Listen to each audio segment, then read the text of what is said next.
Hi, I'm Nancy Murphy, the owner of Yellow Dot Artist. You're going to watch the process of me having a mobile art gallery designed. This was the first draft that the designer came up with.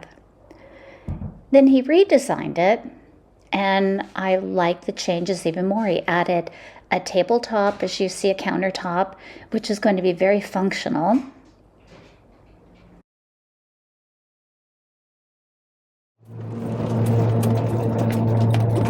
I'm excited. I'm heading over to the golf cart store to have a hitch put on my golf cart so I can haul around my little art cart.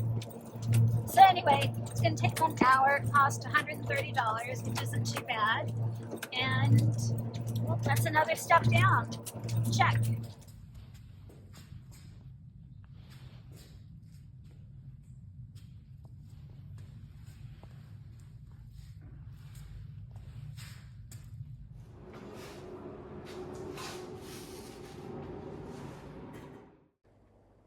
My sweet husband assembled the trailer for me, and the quality is excellent. Make sure to subscribe and like this video to be able to follow the process of building this mobile art cart, actually mobile gallery.